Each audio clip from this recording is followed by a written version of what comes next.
180회 광명시의회 임시회 제6차 자치행정교육위원회를 개회하겠습니다. 먼저 본위원회의 오늘 의사일정에 대해서 말씀드리겠습니다. 오늘은 보건소 소관 2023년 주요 업무 추진사항 보고를 받도록 하겠습니다. 의사일정 제1항 자치행정교육위원회 소관 2023년 주요 업무 추진상황 보고건을 상정합니다. 먼저 보건소장님으로부터 보건소 소관 2023년 주요 업무 추진 상황에 대한 총괄 보고를 간략히 받고 해당 부서장에게 세부적인 내용을 보고받도록 하겠습니다. 보건소장님께서는 총괄 보고해 주시기 바랍니다.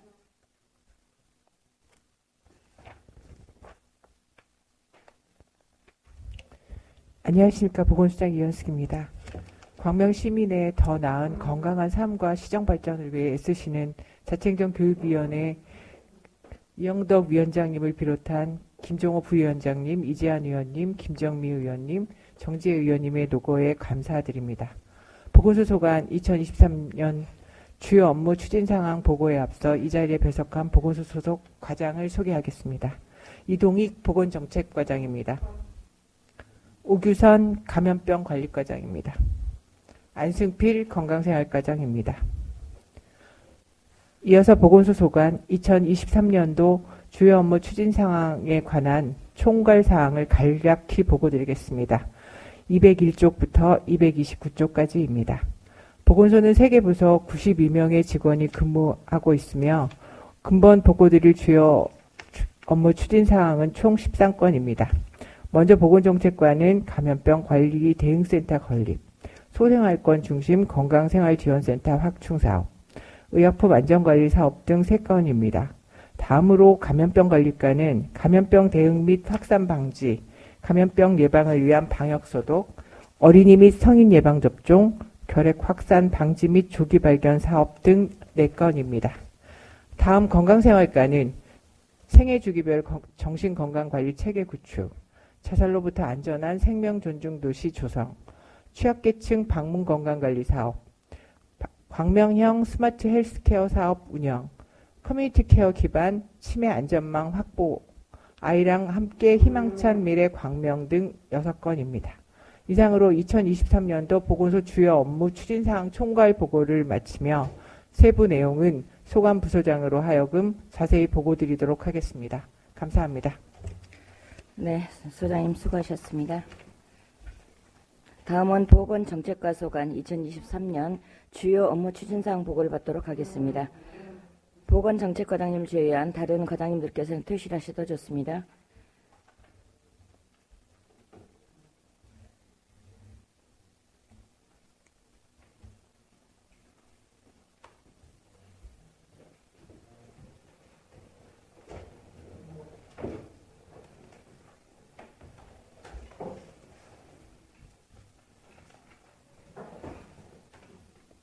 네, 보건정책과장님께서는 보고해 주시기 바랍니다.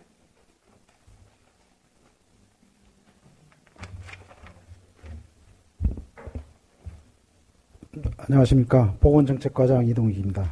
연일 계속되는 의정활동 중에서도 시장 발전을 위해 노고가 많으신 이영덕 자치행정교육위원장님을 비롯한 여러 의원님들께 감사를 드립니다. 2023년도 주요 업무 추진 상황 보고에 앞서 자리에 배석한 보건정책과 소속 팀장을 소개해 드리겠습니다. 박혜권 의학무 팀장입니다. 김혜진 건강생활지원센터 팀장입니다.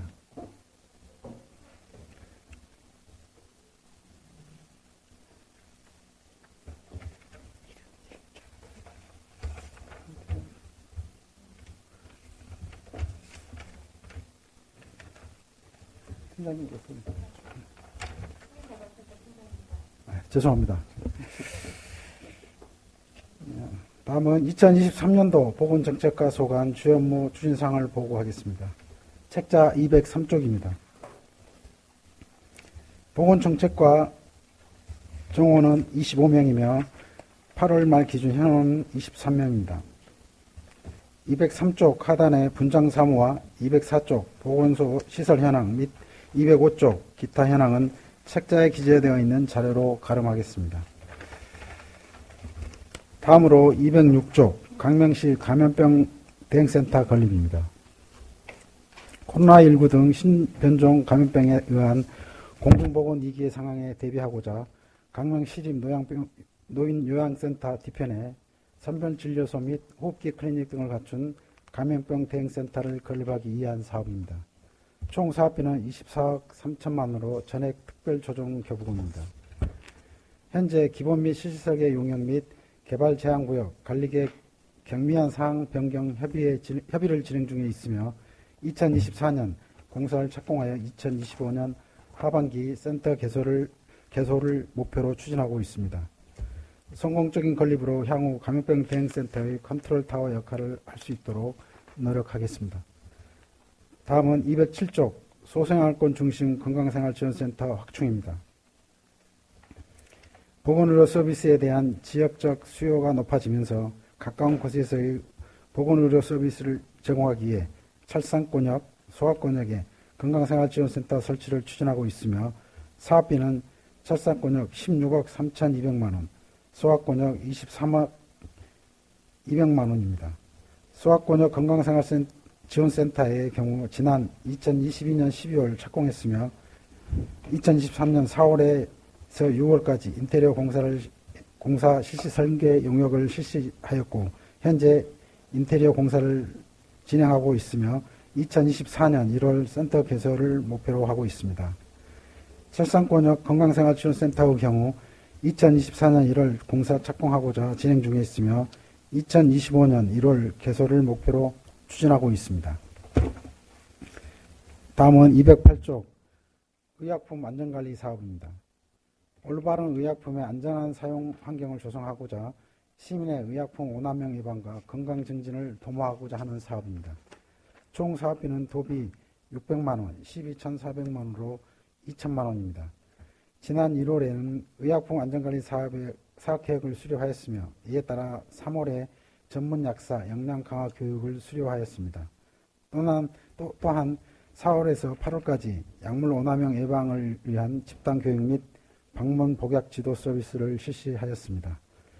추후 경로당과 학교 등 약물 오남용 예방 집단 교육을 더욱 확대하고자 하며 방문 양료 서비스를 통한 약물 중독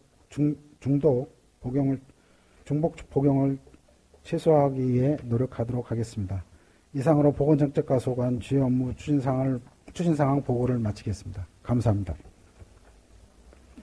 네, 과장님 수고하셨습니다. 다음은 질의답변 시간을 갖도록 하겠습니다. 네, 김정미 의원님 질의해 주십시오. 네, 안녕하세요. 김정미 의원입니다. 그 의약품 안전관리 사업에서요. 지금 그 찾아가는 그 교육을 하고 계시죠? 네, 그렇습니다. 경로당 같은 경우에는 어떻게 하고 계시는지 좀 설명 좀 해주십시오. 경로당은 저희가 이제 순회를 하면서 그분들한테 그 오남용 예방이라든가 또 이렇게 약물을 이제 중복해서 복용하는 거 이런 것들을 예방할 수 있도록 그 교육을 하고 있고요. 혹시 그 남는 약 같은 경우 어떻게 그 관리를 하고 어떻게 버려야 되는 건지 그런 것도 교육을 하고 계시나요? 네, 그렇습니다. 지금 저희가 이제 동해 최근에 그 비치함을 지금 새로 배부를 했거든요. 그래서 각 동해 약품 수거함을 지금 배치를 하셨다는 말씀이신가요? 네, 그렇습니다. 그렇게 남은 것들을 이렇게 그쪽에 갖다 폐기하도록 그렇게 안내를 하고 있습니다. 어르신들은 그거에 대해서 어떻게 반응이 어떠신가요?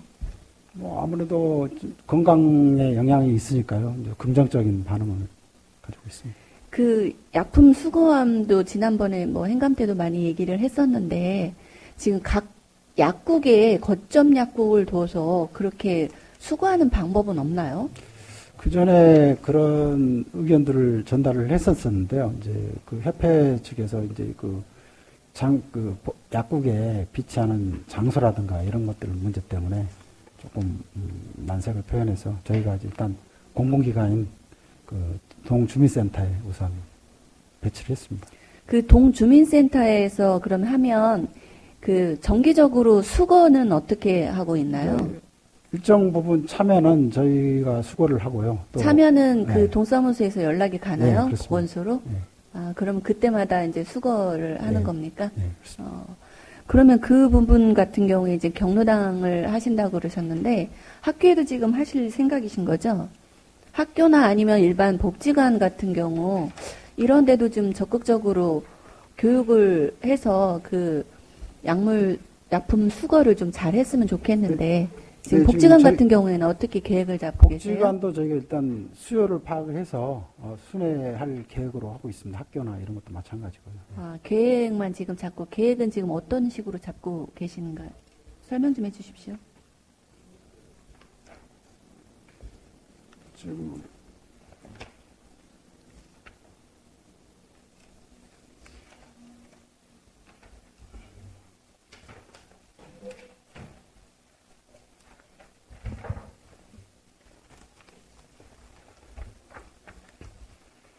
지금 저희가 총 62회 올해 이제 교육을 실시했고요. 좀 미혼모 시설인 아우름에도 저희가 이제 갖고 관내 중고등학교 이제 순회 교육을 총 18회 이렇게 실시를 했습니다. 그리고 11월 중에는 소아 노인 복지관과 지역 아동센터에 이제 순회를 해서 그 교육을 할 계획입니다. 아, 네네. 이 문제를 지금 적극적으로 보건소에서 요 계획을 잡으셔가지고 예, 교육을 철저히 좀 해주시기 바랍니다. 네, 알겠습니다. 그리고 또 지난번에 그 일반 진료하시는 그 의사 선생님이 지난번에 계약 만료가 됐다고 하셨는데 지금 어떻게 됐나요? 의사 선생님. 아직 지금 채용이 안 된 상태입니다. 공석이에요? 네, 그렇습니다. 그럼 진료는 어떻게 보죠? 보고 계시나요? 지금 한 분이 지금 하고 있습니다. 한 분이요? 네, 원래 두 분이었는데 예, 예. 어떻게 계획을 지금 다시 하셔야 되지 않아요? 재공고해서 좀 다시 모집하도록 그렇게 하겠습니다. 근데 지금 재공고가 해도 지금 계속적으로 안 오신다는 말씀이신 거잖아요. 이거를 조금 더 형편에 맞게 그 급여라든가 그런 조건을 좀 해야 되지 않아요? 지난번에 보니까 상당히 낮던데 그런 부분은 어떻게 생각하세요? 그 부분은 지금 인사 쪽하고 협의를 해서요. 약간 상향해서 이렇게 그렇게 지금 조치가 돼 있는 건가요? 네, 진행하고 있습니다. 네. 그러면은 이 한 분 언제 오실지도 모르는데 이 한 분이 지금 너무 업무 과중 아닌가요?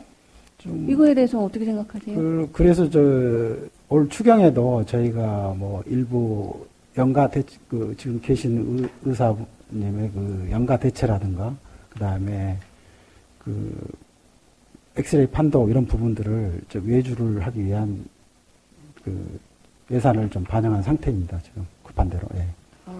그러면은 그거 보시지를 못하니까 그러면 보건소에서 하고 그걸 판독을 별도로 외주로 주신다는 말씀이신가요? 네, 이거는 이제 단기적인 그런 상황이고 장기적으로 볼 때는 지금 문제가 큰 것 같은데 이 문제를 빨리 해결을 하셔야 될 것 같은데 이번에 빨리 좀 본 예산에 좀 담으셔가지고 지금 우리가 지금 계속적으로 다 삭감은 하고 있는 상황이지만 이런 부분에 있어서는 꼭 담으셔가지고 빨리 의사 선생님 채용을 할 수 있도록 좀 적극적으로 보건소장님께서 좀 나서주시기 바랍니다.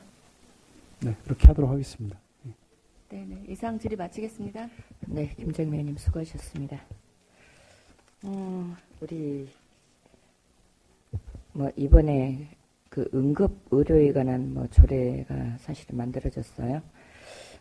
그동안에 우리 재난 의료, 응급 의료 결국은 이제 코로나 같은 경우는 재난급 의료 상태라고 보는데 사실 이제 그게 끝나고 이제 그동안에 병상이나 이런 부분들 때문에 굉장히 고생도 많이 하셨고 그 과정 안에서 치료하고 검사하는 과정에 있어서 우리 보건소 직원들 정말 고생이 많으셨는데요. 지금 현재도 코로나가 굉장히 많이 지금 유행을 하고 있다 그러는데 어떻습니까? 혹시 실태 상황을 좀 설명을 좀 해주실 수 있나요? 감염병 관리과 건가요? 일단 그럼 극과에서 다시 듣도록 하고요. 응급 의료하다가 좀 외길로 빠졌는데요. 지금 응급 의료 지금 제가 이제 조례를 해서 지금 저기를 했어요. 혹시 응급 의료에 제가 이제 말씀을 좀 드리자면 거기 이제 정신질환에 의한 어디 응급 의료 병상 이런 것을 부분을 마련하기 위해서 한 건데 지금 같은 경우는 묻지마 범죄나 이런 게 굉장히 많아서 그 정신질환자에 의한 뭐라 하죠? 상해를 입으신 분 이런 부분에 대한 내용은 혹시 우리 지역에서는 없었나요? 이런 부분에 대한 혹시 치료 부분은 혹시 이런 부분은 조례 조항이 없어서 이런 부분은 혹시 기존에 있었다면 어떤 사례가 좀 있었는지 좀 설명을 좀 해주실 수 있습니까?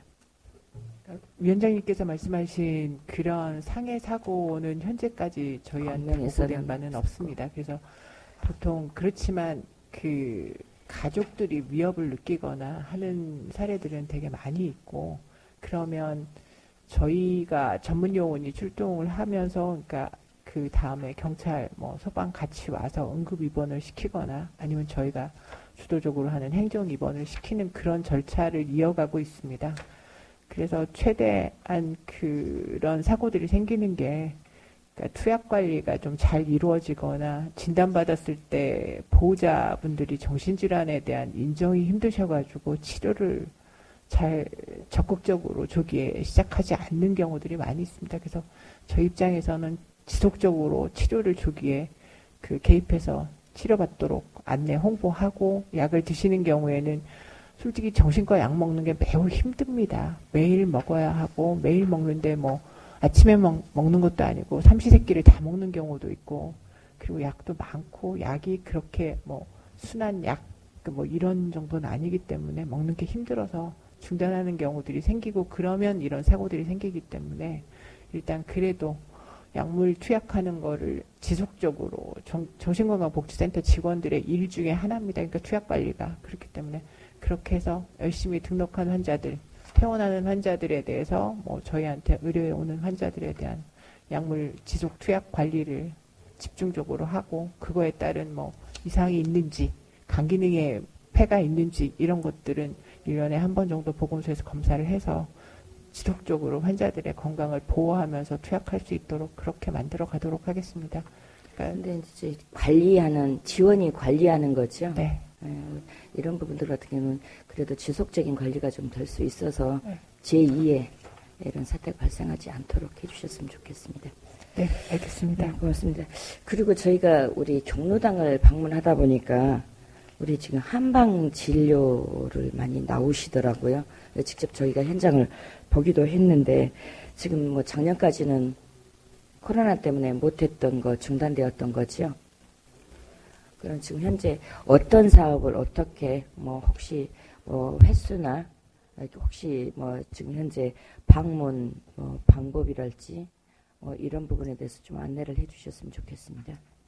그러니까 경로당별로 저희가 그 한방 의사가 그 방문 진료를 하고 있고요. 그래서 필요한 경우에 뭐 침 놓고 그 투약도 약간 가능하고 그렇게 관리를 하고 있습니다. 그리고 그 전혀 와상이어서 그 한의원을 방문할 수 없는 대상자들이 취약계층들이 많이 있습니다. 그래서 그런 대상자들은 저희가 방문 건강관리 사업을 통해서 발굴을 해서 가기도 하고 신청에 의해서 동의해서 신청을 하시게 되면 그 환자를 사전에 평가하러 일단 한의사들이 다 집으로 방문을 합니다. 그래서 방문을 해서 일단 관리를 어떻게 할 건지 뭐 투약도 일부 하고 침도 놓고 그 같이 가는 물리치료사가 물리치료하는 것들도 알려드리고 이렇게 해서 그 나오실 수 없는 환자들 그렇지만 그래도 돌봄이 필요하신 환자들에 대해서 적극적으로 한방의료 서비스를 제공을 하고 있습니다. 네, 그나마 다행이시네.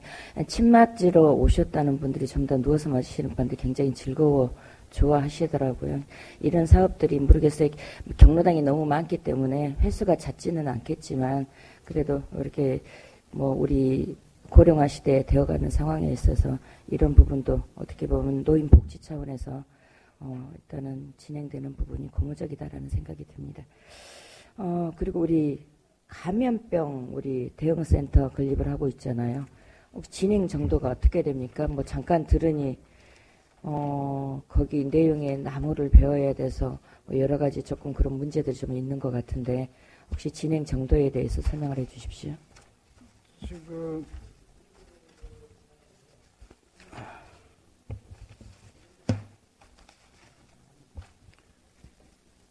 지금 일단 저희가 올 5월, 6월 해서 지금 그 설계를 진행 중에 있고요. 지금 현재 마무리 단계에 있습니다. 그리고 지금 개발장구역 관리계 그 경미하는 사항 변경 용역을 지금 진행하고 있으면서 도에 지금 신청을 준비하고 있는 그런 상황입니다. 혹시 위치가 변경되거나 그럴 일 혹시 있으십니까? 소장님 알고 계신 말씀 좀 해주십시오. 위원장님께서 지적하신 부분이 있습니다. 저희가 영양센터 뒤쪽에 부지에다가 감염병 대응센터를 짓고자 해서 공유재산관리계획 심의 받고 다 해서 행정적인 절차를 다 했지만 일단 거기에 자란 나무들이 보통 보건소가 거의 20년, 21년 정도 됐습니다. 그러니까 21년 전에 심어진 나무들이고 그 중에 일부는 또 되게 많이 크고 이래서 나무를 벌목하는 게 타당하냐라는 의견들이 주어지셔가지고 일단 검토를 다시 하고 있는 중입니다. 그렇지만 일단 행정 절차상으로는 거기에다가 실시 설계를 진행을 했고 그러면 실시 설계가 다 끝난 상황이어서 만약에 저희가 부지를 옮기게 된다면 설계를 다시 해야 되기 때문에 모든 게 다시 지금 처음부터 다시 진행을 해야 되는 상황이기 때문에 그렇죠.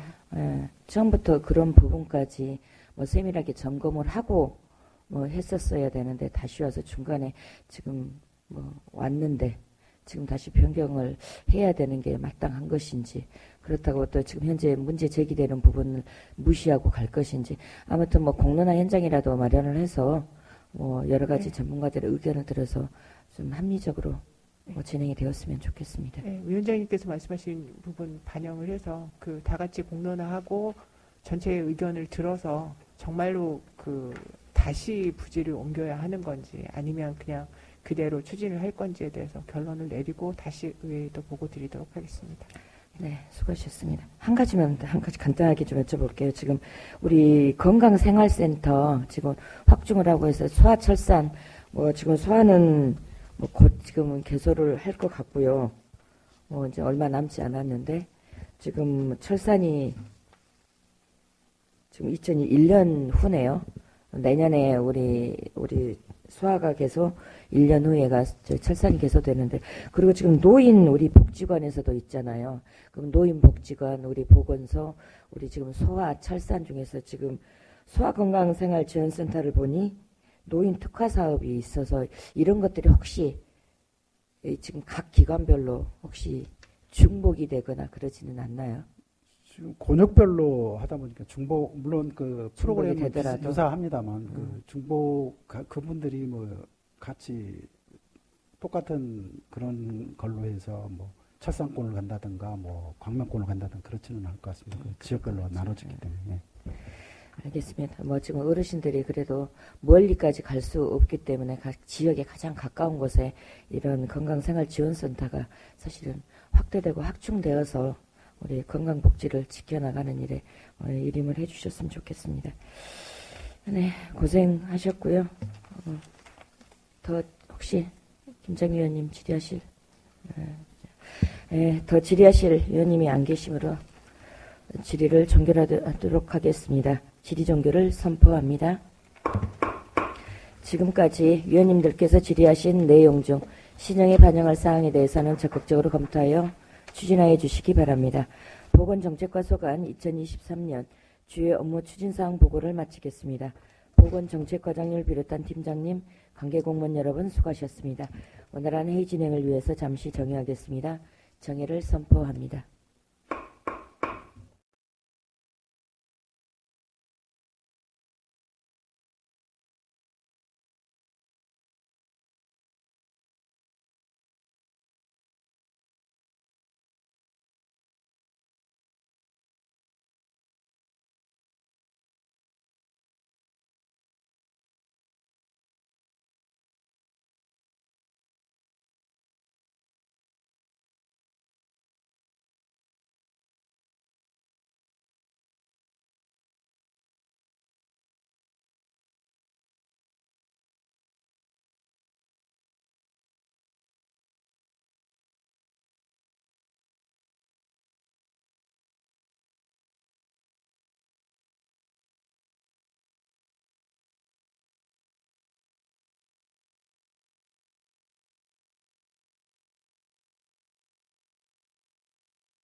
하겠습니다. 다음은 감염병관리과 소관 2023년 주요 업무 추진사항 보고를 받도록 하겠습니다. 감염병관리과장님께서는 보고해 주시기 바랍니다.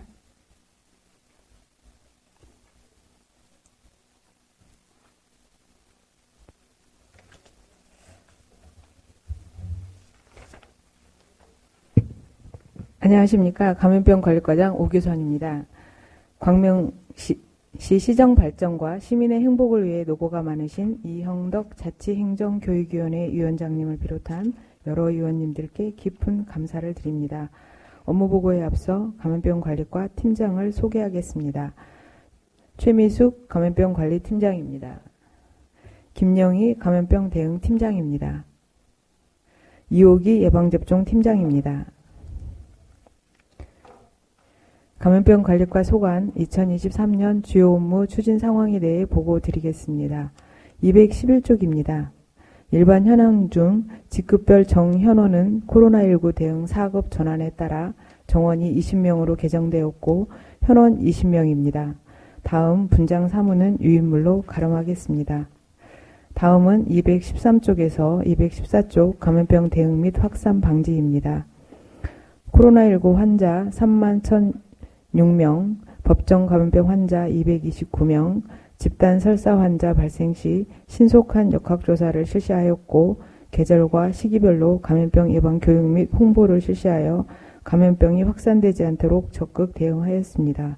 또한 감염 취약시설인 요양병원, 요양원 등 장기 요양시설에 대한 지도 점검 및 감염병 예방 역량 강화 교육, 코로나19 선제 검사 등을 실시하였으며 향후에도 감염 취약시설과 집단 설사 환자 발생 시 신속한 역학조사를 실시하여 감염병이 확산되지 않도록 최선을 다하겠습니다.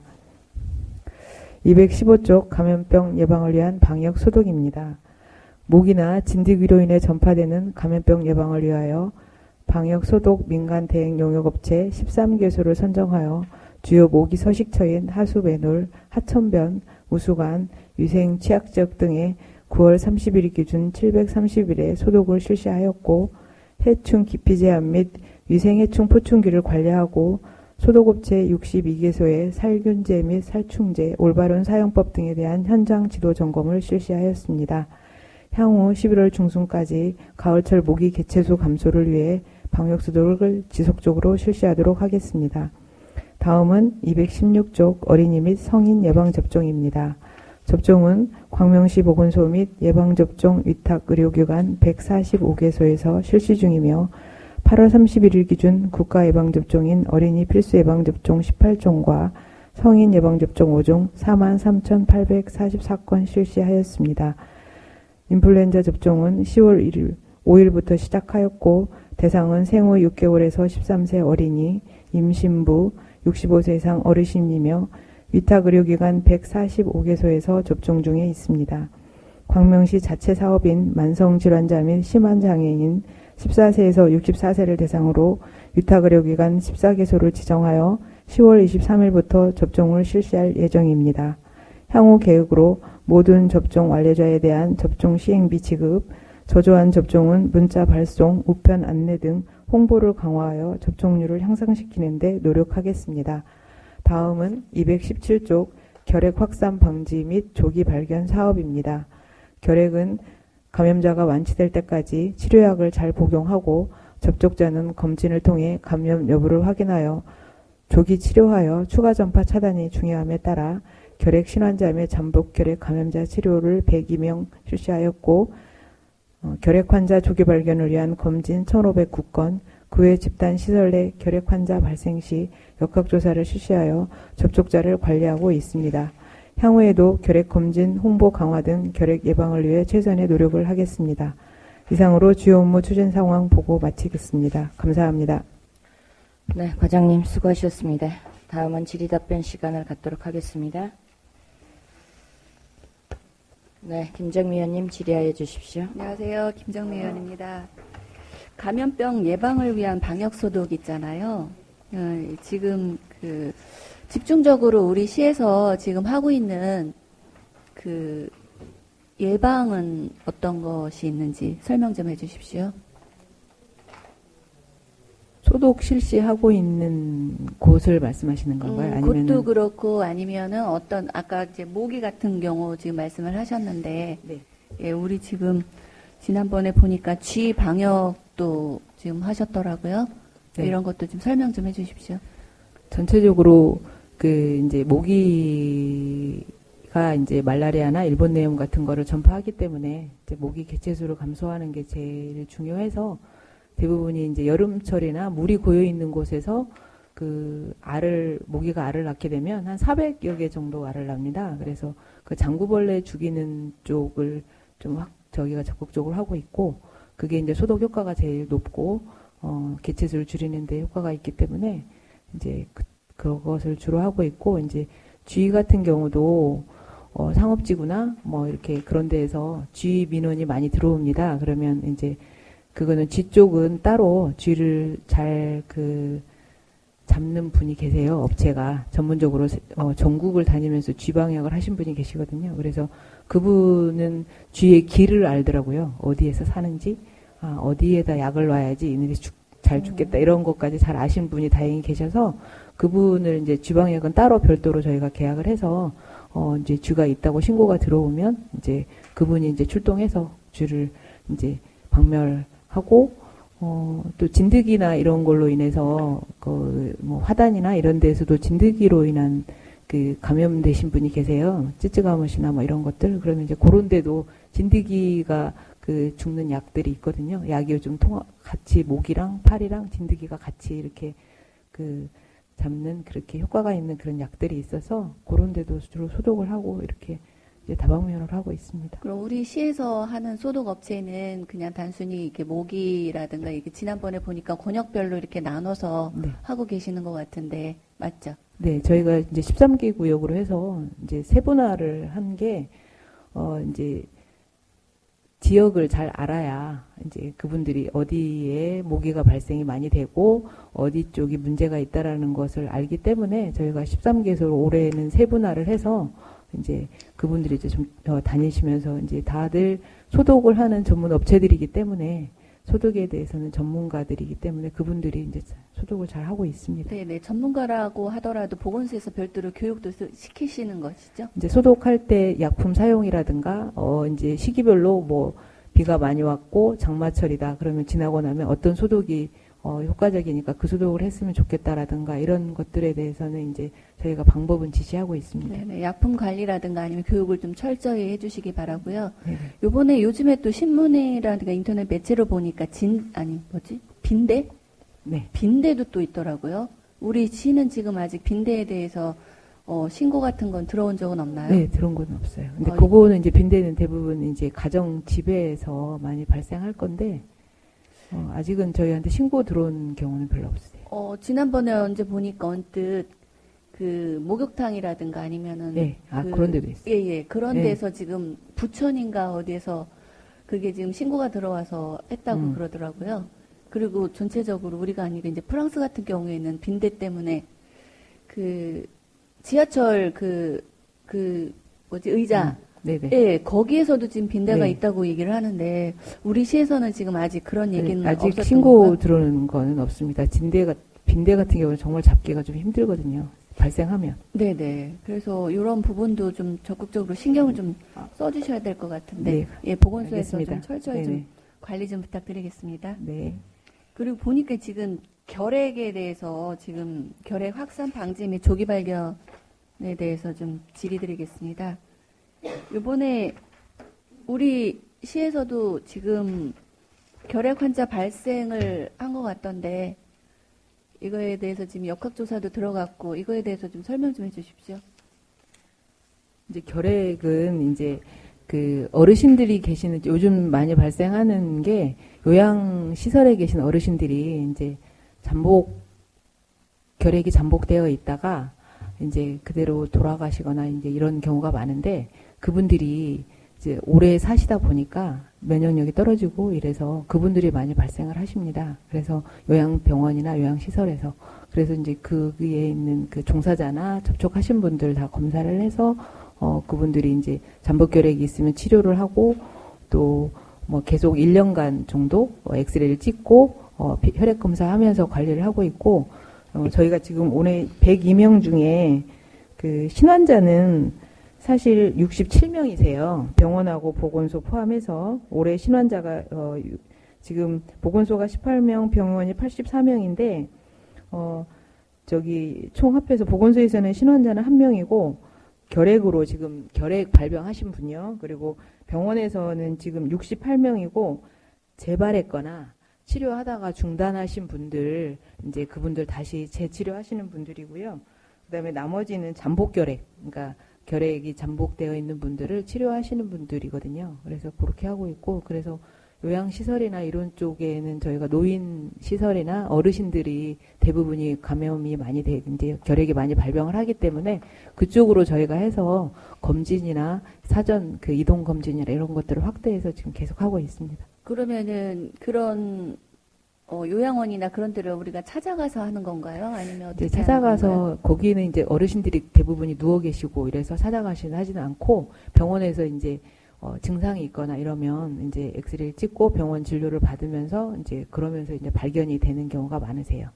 대부분이 이제 누워 계신 분들이 거의 많기 때문에 저희가 나가는 것은 이제 그 주간보호로 오신 곳이라든가 복지관 뭐 이런 쪽으로 해서 저희가 주로 다니면서 이동 검진을 하고, 이제 요양병원이나 요양원은 거의 누워 계신 분이기 때문에 저희가 차로 이동을 하거나 이렇게 해도 그분들이 와서 이렇게 찍기가 어렵기 때문에 네. 이제 병원에서 의사 선생님들이 계시니까 그분들이 봐서 호흡기 증상이 있거나 이러면 이제 엑스레이를 찍어서 결핵인지 확인하고 이제 발견되면 치료하고 저희가 역학 조사를 하고 이렇게 관리를 하고 있습니다. 그럼 보건소에서는 그 종사자들만 지금 별도로 이렇게 관리를 이렇게 와서 예. 종사자나 이런 분들이 오실 수 있기 때문에 저희가 오고, 만약에 이제 접촉자가 많다, 인원이 뭐 몇십 명 이상이다 그러면 저희가 차를 가서 이제 그 종사자들은 거동이 이제 가능하고 치료 이렇게 쉽게 엑스레이를 찍을 수 있기 때문에 그런 경우는 저희가 이제 이동 검진 차량을 보내기도 합니다.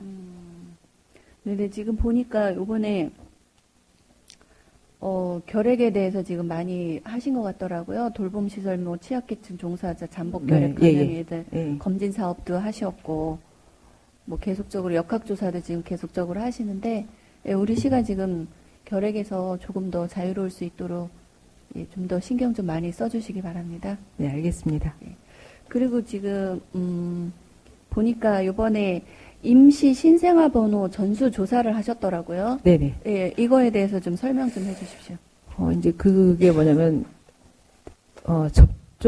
아기가 태어났는데 출생선고가 이제 접종을 하면 태어나자마자 사회적으로 지금 많이 이슈가 되고 있는 상황이죠, 지금. 네, 광명시는 이제 조사를 했는데 특별한 사항은 없습니다. 이제 경기도로 저희가 이제 조사해서 넘기거나 그렇게 했는데 출생신고를 안 해서 특별히 문제가 되거나 이런 사항은 저희는 없는데, 접종 안 하신 분들이 대부분 외국인들이라든가 여기서 출생을 하고 외국으로 바로 이렇게 간 아이들, 이런 아이들이 많았습니다. 그래서 저희는 보면 이제 전수조사 내용을 보니까 연락 불가라고 하신 분들이 꽤 많아요.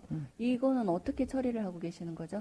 그거는 이제 경기도로 저희가 이제 보내면 경기도에서 이제 거기서 이제 그 경찰을 통해서 조사를 하거나 이런 식으로 하고 있습니다. 그럼 우리 광명시에서는 특별한 상황은 발생하지 않았다는 발생하지 말씀이신 않았습니다. 거죠? 네, 지금까지. 예, 잘 알겠습니다. 네. 이상 질의 마치겠습니다.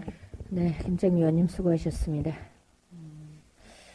우리 그 어린이 및 성인 예방 접종에서 우리 향후 추진 계획에 보면 조금 우리 업무 보고 때하고 제가 느끼기에 그런가요? 좀 달라진 게 있어서 우리 그 독감 예방 접종 지금 현재 접종 기준이 어떻게 됩니까? 지금번에 만 65세 지금 자료에는 이상 대상자이시네. 아까 제가 설명드린 것처럼, 그러니까 65세 이상 어르신, 그다음에 그 6개월에서 13세 어린이, 임신부가 국가 예방 접종에 포함이 되어 있어서 그분들은 지금 접종을 하고 있는데, 이제 소득과 무관한 거죠. 네, 그분들은 전체 소득과 무관하고 다 무료 접종 대상입니다. 만 65세 이상. 네네. 1년에 그런 거 지금 전반기에는 전반기 1월에 만 65세 이상 했는데 지금 이제 가을이 되어서 9월 기준으로서 만 65세 이상 이렇게 네, 얘기를 지금 나와 그거는 있네요. 이제 생일 그런 거를 따지기가 너무 힘들기 때문에 그냥 그 58년 11월 31일 출생자까지 그냥 다 포함 그 이전 이제 저희가 58년생이 이제 조례에서 만이라는 지금 이제 다 그 용어를 다 생일하고 뺐거든요. 이게 네. 생일로 하면 너무 복잡하기 때문에 그냥 연도로 정해서 65세 딱 도래되는 그 연도로 다 생일이 빠르든 늦든 관계없이 다 포함이 이제 되세요. 그래야 될 것 같아요. 네네. 이제 조례에서 그 만이라는 나이도 지금 네. 이제 빠진 상태에서 이제 그래도 아직 저희가 익숙하기 때문에 만이라고 네네. 하는데 그래도 행정 용어에는 빠지는 게 맞겠다라는 네. 생각이 듭니다. 그러면 폐렴 구균에 대해서는 어떻습니까? 맞습니까? 폐렴궁기도 맞습니다. 65세 이상. 누구나 네, 어르신은 한번 보건소에서 한 번도 접종 안 하신 분은 65세가 넘었더라도 대상이 되십니다. 1958년생 네네. 이전. 네네. 네, 알겠습니다. 그리고 지금 이번에 그 대상포진 네네. 우리 예방접종을 지금 계획하고 계시잖아요. 네. 지금 어떻게 계획이나 홍보 이런 내용을 다시 한번 설명을 좀 해주셨으면 좋겠네요. 일단 저희가 이제 그 조례는 50세 이상으로 네. 했는데 그 시의 예산 문제 때문에 저희가 내년에는 65세로 했고 지금 절차 65세 그 다음에는 60세 뭐 55세 50세 이렇게 연도별로 지금 확대를 하려고 지금 계획은 세워져 그렇게 이제 점차 진행하려고 하고 있고 이제 시작하게 되면 이제 저소득층이나 이런 분들이기 때문에 동사무소랑 그다음에 그 장애인 복지과 뭐 이제 전체적으로 우편은 발송을 대상이 확실하기 때문에 저희가 그 복지과에서 명단을 받아서 전체 안내 그 우편물을 발송할 예정이고 그리고 이제 방문이나 그 주공사업 간호사들이 동에 있기 때문에 그분들이랑 동사무소랑 같이 해서 홍보하고 그분들이 이제 안내 이렇게 그 설명할 수 있도록 이렇게 홍보할 수 있도록 이렇게 해서 적극적으로 하려고 하고 있습니다. 지금 접종 같은 경우는 병원에 위탁해서 하시게 되는 경우이겠죠? 네네 이제 저희가 보건소와 병원을 비교를 했는데 의사 선생님 채용하는 비용이면 비용보다 병원에서 하시는 게 훨씬 더 한 4천만 원 정도가 더 이득이 아니 그 예산이 절감이 돼서 저희가 병원으로 했고 그다음에 대부분 연세가 많은 고령이기 때문에 저희가 폐렴 구균 접종하시는 곳이 한 110개소 됩니다. 그래서 그 병원에서 전체적으로 대상포진 접종할 수 있도록 이렇게 계획하고 있습니다.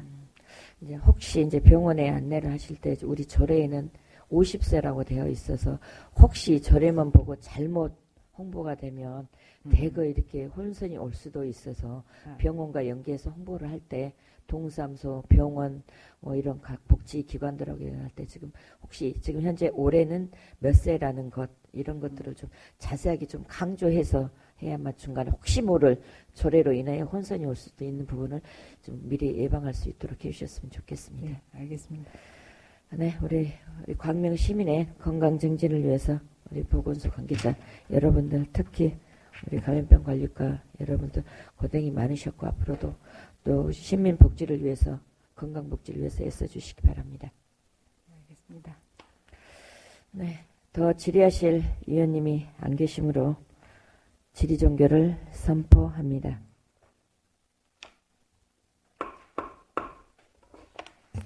지금까지 여러 위원님들께서 질의하신 내용 중 시정에 반영할 사항에 대해서는 적극적으로 검토하여 추진하여 주시기 바랍니다.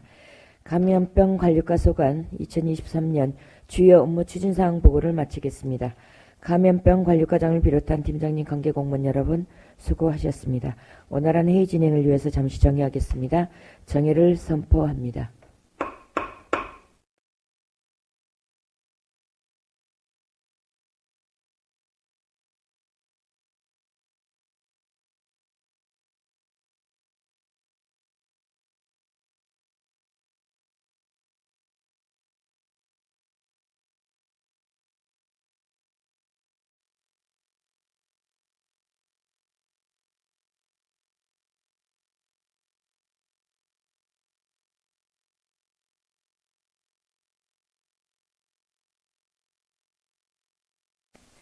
다음은 건강생활과 소관 2023년 주요 업무 추진사항 보고를 받도록 하겠습니다.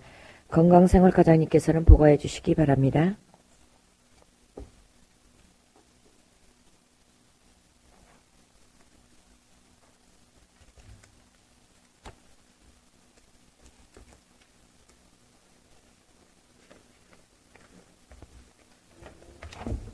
안녕하십니까. 건강생활과장 안성필입니다. 시정발전과 시민의 삶을 위해 수고가 많으신 이영덕 자치행정교육위원회 위원장님을 비롯한 여러 위원들의 진심으로 감사드립니다. 2023년 주요 업무 추진상황 보고에 앞서 자리에 배석한 소속 팀장 및 주무관을 소개해드리겠습니다. 박선미 생명존중팀장입니다. 건강증진 팀장을 대신하여 참석한 조주영 주무관입니다. 박순미 치매안심 팀장입니다. 최명아 영유아 모성 팀장입니다. 이상으로 팀장 소개를 마치고 건강생활과 2023년 주요 업무 추진 상황을 보고드리겠습니다. 지금 현황 및 분장사무는 221쪽입니다. 분장사무는 보고서로 가름하겠습니다. 다음은 222쪽 생애주기별 정신건강관리 체계구축입니다. 정신질환 예방 및 정신질환자의 사회복지 서비스를 제공하는 사업으로 총 사업비는 13억 9,015만 3천원이며 추진 현황으로는 중증정신질환자 사례관리 16,496회, 사회재활 서비스 8,741회, 초등학교 학교폭력 예방 집단 프로그램 운영 4,170명으로 추진하였습니다. 향후에도 중증질환자 관리 등 고위험 정신건강 증진 사업을 지속적으로 추진하도록 하겠습니다. 다음은 223쪽 자살로부터 안전한 생명 존중 도시입니다. 사업비는 총 6억 1,142만 8천원으로 그간 추진사항은 상담사업 4,980명, 고위험군 및 유가족관리사업 493명, 자살예방교육 및 인식개선사업 5만 9,174명을 추진하였습니다. 향후에도 자살 고위험군 발굴을 통해 자살을 방지하고 생명 존중 문화를 조성하는 데 힘쓰겠습니다. 다음은 224쪽 취약계층 방문건강관리 사업입니다.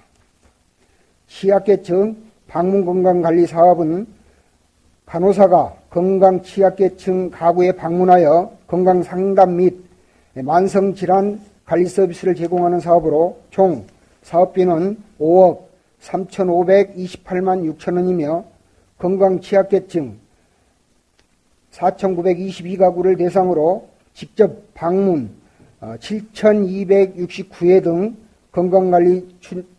건강관리를 추진하였으며 AIOT 기반 어르신 건강관리 사업 등록자는 533명이며 16,574회 서비스를 제공하였습니다. 향후에도 방문하거나 비대면 상담 등을 통해 건강 취약계층 어르신의 건강관리를 지속적으로 관리하도록 하겠습니다. 다음은 225쪽에서 226쪽 강명형 스마트 헬스케어 사업 운영입니다. 정보통신기술 기반으로 시민 건강관리 서비스를 제공하는 사업으로 사업비는 총 4억 810만 7천원입니다. 성인 및 아동 청소년 275명을 대상으로 모바일 헬스케어 사업을 추진하였으며 AI 케어콜 건강관리 등록자는 500명이며 15회 운영하였습니다. 또한 스마트 건강체험관 2개소를 운영하였습니다. 향후에도 시민들이 올바른 자기주도 건강관리 능력을 향상시키고 건강증진을 도모하는 데 힘쓰도록 하겠습니다. 다음은 227쪽 커뮤니티 케어 기반 치매 안전망 확보입니다. 사업 예산은 총 13억 4,300만 원으로 치매 조기 발견 및 치매 환자 그 가족의 삶의 질 향상을 제공하는 사업으로 상담 및 등록관리 사업 17,580명, 치매 환자 쉼터 운영, 치매 안심마을 운영, 치매 조기검진 및 예방교육 46명 등을 추진하였으며 향후에도 치매 환자 등록관리, 조기검진, 치매 치료비 지원, 인식 개선 등 사업을 지속적으로 추진하도록 하겠습니다. 끝으로 228에서 229쪽입니다. 아이와 함께 힘찬 미래 강명입니다. 총 사업비는 3억 5,501만 원이며 저소득층을 위한 기저귀 조제분유 지원 사업 410명, 선천성 대사 이상 검사비 지원 36명, 미수가 선천성 이상화 등록 및 의료비 29명을 지원하였습니다. 앞으로도 안전하고 질 높은 양육 환경을 조성하고 출산 과정의 경제적 부담 경감을 위해 다양한 출산 장려 사업을 추진하도록 하겠습니다. 이상 보고를 마치겠습니다. 감사합니다. 네, 과장님 수고하셨습니다.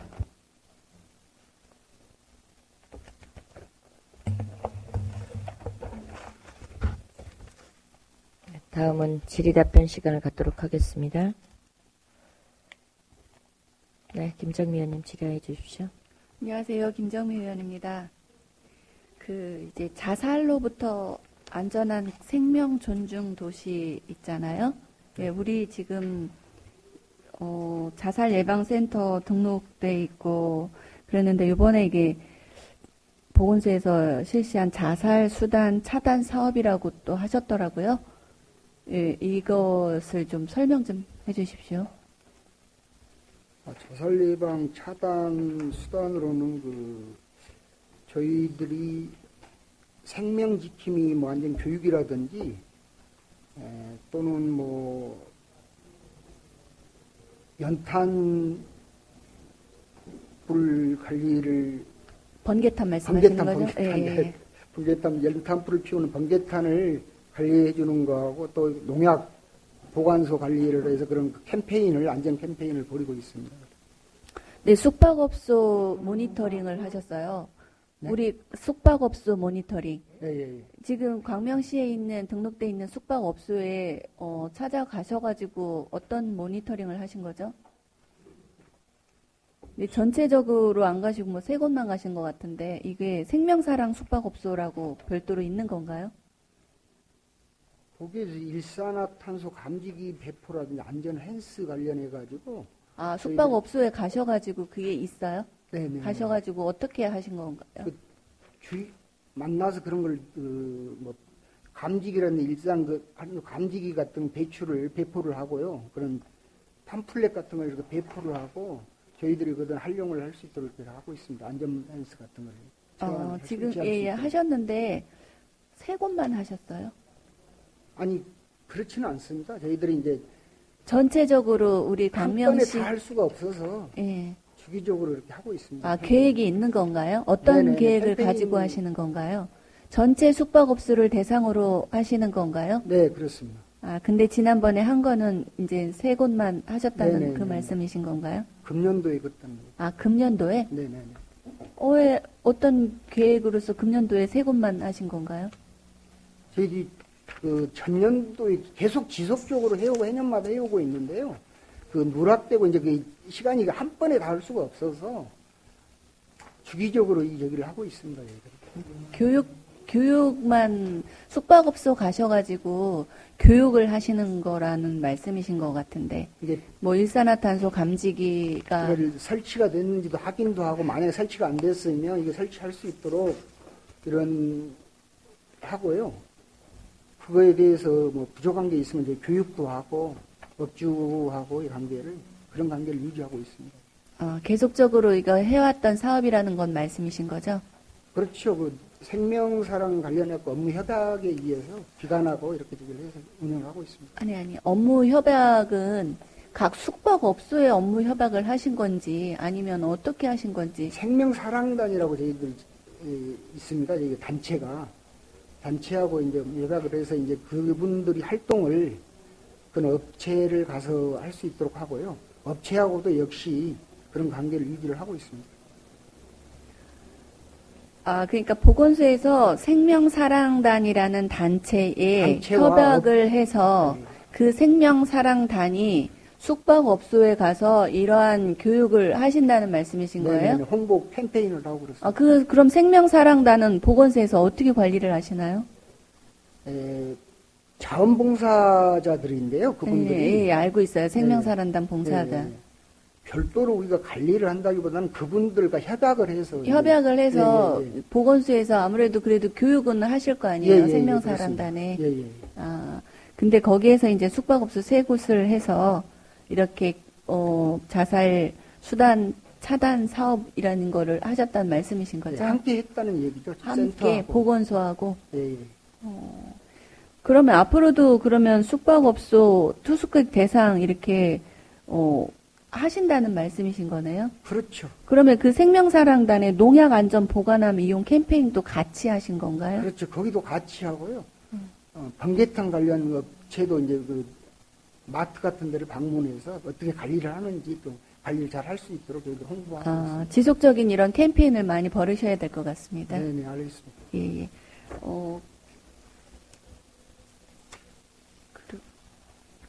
잊어버렸네.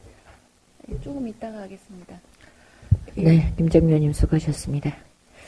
네, 저는 우리 생애 주기별 정신건강관리 체계 및 구축에 있어서 우리 여기를 보니까 지금 초등학생, 중학생, 중장년 관련해서 뭐 정신적인 프로그램도 있고 정신건강 우리 치료비 지원을 하고 있다고 지금 들었습니다. 혹시 이제 정신건강 치료비의 혹시 종류 내용을 좀 설명해 주십시오. 정신건강 치료비는 생애 주기별. 네네네. 네. 그러니까 저희들이 아동 청소년을 대상으로 해서요. 분명히 그 2,629만 원을 썼는데 그분들에게 정신건강 의학과 진료비라든지 뭐 약제비 또 의료기관의 그 치료비 개입 등에 대한 프로그램 등을 운영하고 있거든요. 거기에 이제 29명에 대해서 저희들이 관리를 이번에 했고요. 또 청년들에게도 68명에 대해서 저희들이 하고 있고 이제 노인대로 별도로 또 관리를 하고 있고 그렇습니다. 지금 29명, 68명 이분들은 정신적으로 어떻게 보면 지금 건강 이상이 생기신 분들을 대상으로 지금 하고 계신 건가요? 아니면 그런 거죠? 정신 꼭 건강에 이상이 있다기보다는 우울하거나 뭐 이런 분들이 상담을 원하시는 분들이 있습니다. 그래서 이제 상담을 원하시는 분들을 상담을 저희들 해주고 있고요. 또 아동 같은 경우는 이제 동의를 얻어서 이렇게 이제 부모님들이 원할 때 저희들이 학교에 청소년들이나 이제 학교 같은 경우에는 저희들이 공문을 보내가지고 연초에 신청을 받아서 또 교육을 하고 있고 그렇습니다.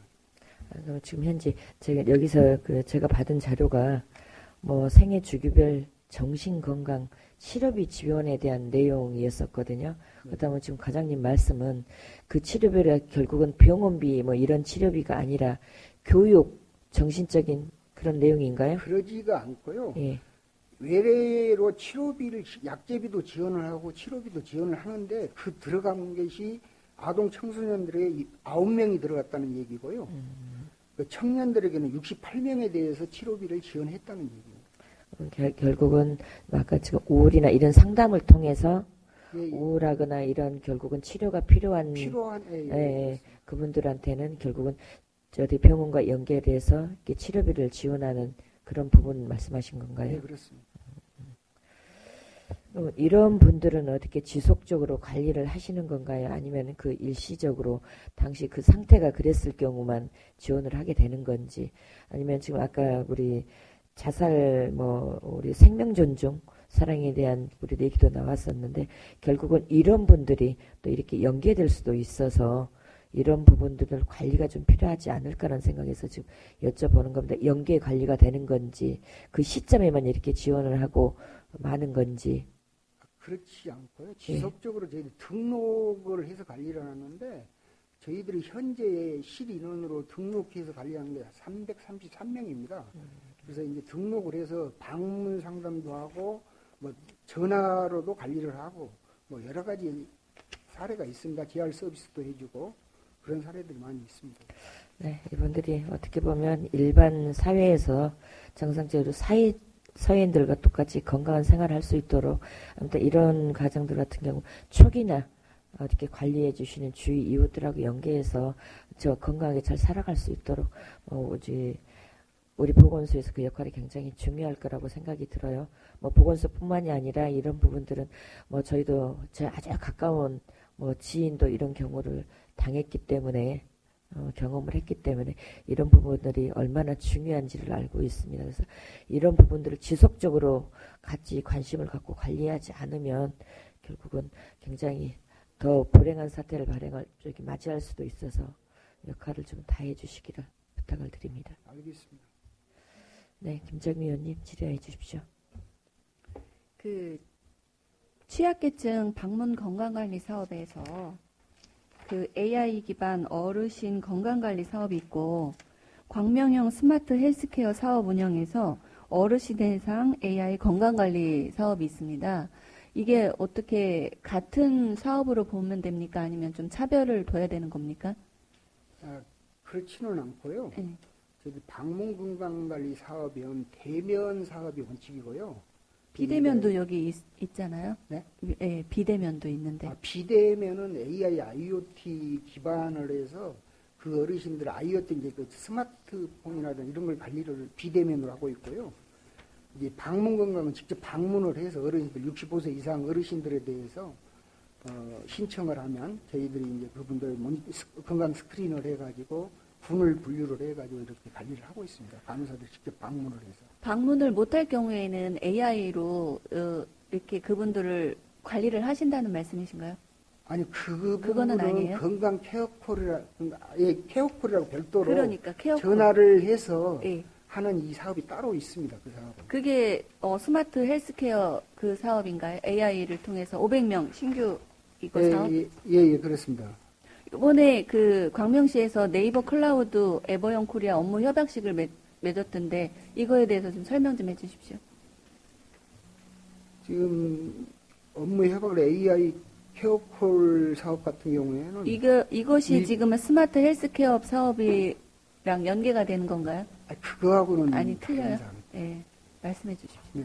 그 부분은 저희들이 이제 그 AI 케어콜 같은 경우에는 주1회 그 AI가 전화를 해서 그분들의 그 뭐 약 복용이라든지 아침 식사라든지 뭐 건강 관리라든지 이런 사항을 케어를 해가지고 전화를 통해서 모니터링을 합니다. 그래서 이제 이상이 있는 경우에는 저희 이제 그쪽에 직원들의 연계를 또 해서요. 이게 연계를 해가지고 그 사항이 어떤 사항인지를 확인을 하게 돼 있고요. 일단 전화를 주 1회씩 하고 있습니다. 이게 그 AI 그것이 이제 에버영 코리아라는 그런 네네네. 거기하고 업무 협약을 맺어서 맞습니다. 거기 그 프로그램을 사용하는 그런 사업인가요? 그렇죠. 그래서 업무 협약을 맺으신 거예요? 네네네. 그 전에도 있지 않았어요? 우리 AI에서 케어콜 스마트 헬스케어 사업 있지 않았어요? 어르신들 전화해서 이게 전화해서 하는 건 이번이 처음인 거예요? 네네. 이번에 그래서 에버영 코리아하고 업무 협약식을 맺어서 예, 그건 또 이게 AI, IoT 기반 어르신 건강관리 사업이라고 전화를 해서 하는 게 아니고 그 앱을 통해서 이제 그분들이 우리가 이제 그 영양사라든지 뭐 그 건강관리사 이분들이 있어서 어떤 미션을 줍니다. 가서 그분들에게 그러니까 비대면으로 이 사항을 했는지 안 했는지를 저희들 확인을 하고요. 그 사항이 이제 건강군과 뭐 전허약군, 허약군 이렇게 세 분류를 해서 뭐 이 건강군 같은 경우는 필요시에 월 1회 메시지 지지를 해준다든지 이렇게 해서 건강을 잘 하고 있다고 이렇게 해주고 전허약군 같은 경우는 월 2회 컨설팅을 해주고 주 1회 메시지도를 해서 교육을 하고 이런 절차를 거치고 있습니다. 그러면은 그거하고는 좀 다른 사항입니다. 좀 다른 사업이라고요? 네, AI 케어콜 사업하고 AI IoT 건강 관리 사업하고는 다릅니다. 달라요? 자꾸 저도 헷갈리는데요. 솔직히 말하면 네. AI 케어콜 사업은 이 전화를 통해서 AI가 네. 전화를 통해서 그분들에게 안부를 묻습니다. 안부를. 그러니까 그래서 우울증이라든지 이런 정서적 지지를 해주는 거죠. 이분 찾아오지 않는 사람이 전화를 해주면 독거 노인들 이분들이 전화를 통화를 합니다. 사람이 직접 하는 거하고 똑같습니다. 이게. 아, 그래서 기억을 하고 있다가 어제 뭐 어떤 상황이 있었는지를 벌써 오늘 날씨가 뭐 좋지 않으니 밖에 나가지 말고 집에서 뭐 어떻게 건강 관리를 하라든지 약은 복용했냐고 묻고 약을 복용 안 했으면 약을 복용하시라고 하고 뭐 이런 얘기를 다 전달해 줍니다. 이렇게 해서 그러니까 만성질환 고위험군들이 이렇게 발굴이 되는 건가요? 어떻게 되는 건가요? 그냥 전화만 그분들은 하는 거예요? AI 케어콜 사람은 만성관리군을 관리하고자 하는 사람이 아니고요. 고독 그냥 사람, 고독. 예를 들어서 혼자 사시니까 이게 누가 찾아오지 않고 이러니까 AI를 통해서라도 전화를 통해서 정서적 지지를 그냥 보내는 예, 거죠. 서로 예, 예. 정서적으로 예, 예, 예. 말을 할 수 없는데 이제 친구처럼 말을 해준다 그런 사업인 걸로만 보면 예, 되는 거예요? 그렇고요. 이제 그걸 예. 그런 프로그램을 사용하는 게 에버영 예, 코리아다. 예, 예, 맞습니다. 아, 네. 그리고 이제 AI, IoT 건강 기반 어르신 건강을 달고 조금 전에 얘기했던 건강 스크린을 먼저 해서 이분이 허약군인지 뭐 전허약군이 수 건강군인지 이런 관계를 혹시 아니 이제 AI 케어콜 건강관리 해서 전화를 했어요. 근데 이 어르신이 뭐 전화를 안 받았다. 만약에 그렇게 될 경우에는 어떻게 해요? 그 며칠째 장기간 혼자 사시니까 예, 예. 뭐 편찮으실 수도 있고 아니면 어디 또 가실 수도 있잖아요. 그럴 때는 어떻게 해요? 어떻게 대처를 하나요?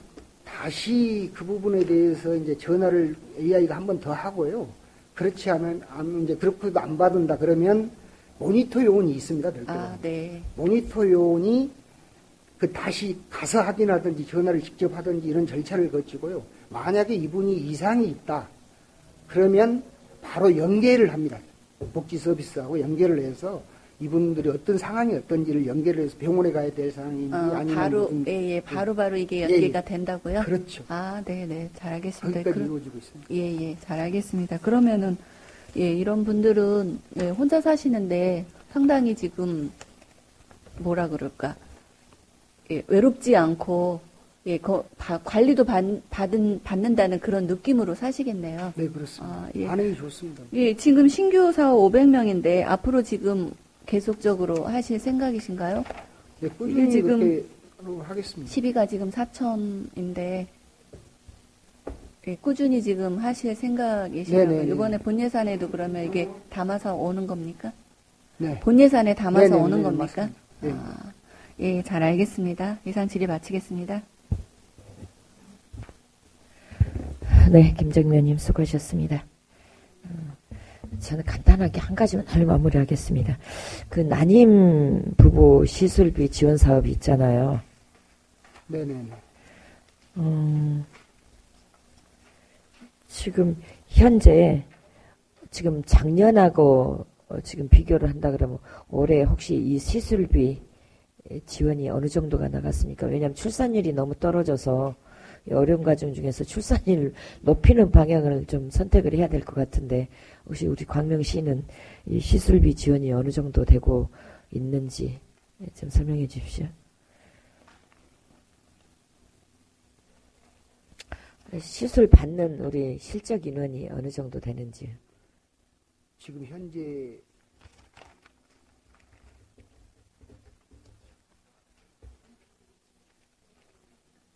아니면 저 담당 팀장님한테 부탁을 드려도 될까요? 자료를 가지고 오시면. 관련해 가지고요. 네. 현재 저희들이 뭐랄까 신선 난임은 328명이고요. 동결 난임이 이제 신선이 있고 동결이 있고 인공이 있습니다. 인공 수정이 있고 그런데 이제 신선은 이제 328명을 신청을 건너했고요. 동결 난임이 난임을 한 경우가 151명, 그리고 인공 수정을 한 경우에 95명. 그래서 올해 실적은 이제 1162명의 실적을 내고 있습니다. 혹시 지금 1100 62명 중에 혹시 뭐 실질적으로 시술한 인원 중에서 혹시 지금 현재 출산을 하고 어느 정도 성공률이 어느 정도 된가요? 성공률이 한 10% 내외? 인공 같은 경우는 10% 내외고, 신생과 동결을 이렇게 합치면 이것은 20% 내외로 이렇게 보고 있습니다. 훨씬 높네요. 인공은 자연적인 것 같으면서 원인을 분석을 할 수가 없고요. 신선이나 동결 같은 경우에는 이제 밖에서 동결을 했던 난임 관계를 갖다가 이제 매칭을 해서 이제 넣기 때문에 시험관을 통해서 거기서 원인이 분석이 돼서 그거에 대한 다음 단계가 이루어질 수 있다는. 그럼 지금 말씀하신 것 중에 지금 동결, 지금 난임 같은 경우도 지원이 되는 건가요? 그렇죠. 저희 동결도 역시 지원이 되고 있고요. 원래 신선에서 이제 구애를 해주고 거기서 이제 부족한 경우는 동결로 7번, 그리고 이제 인공수정이 5번 해갖고 총 21회를 지원을 하고 있습니다. 그러면 신설이 10번, 7번, 5번 정도까지. 9번, 7번, 5번. 9번, 7건, 5건. 네, 총 21회를 지원해주고 있습니다. 23회, 12회, 21회인데 숫자가 안 맞아서 22회가 아니고 21회여서 37, 20. 그래서 제가 임의로 10이라고 썼습니다. 그럼 지금 현재 지금 향후 추진앱에서 신규 사업으로 냉동 난자 사용을 보조 생식술 지원이라고 해서 내년에 신규 사업을 하겠다고 했었는데 혹시 그러면 미리서 이 사업이 어떤 사업인지 지금 현재 아까 말씀하셨던 지금 그 동결 난임 환자하고 똑같은 거 아닌가라는 생각이 들어서 지금 사실 질의를 드린 거거든요.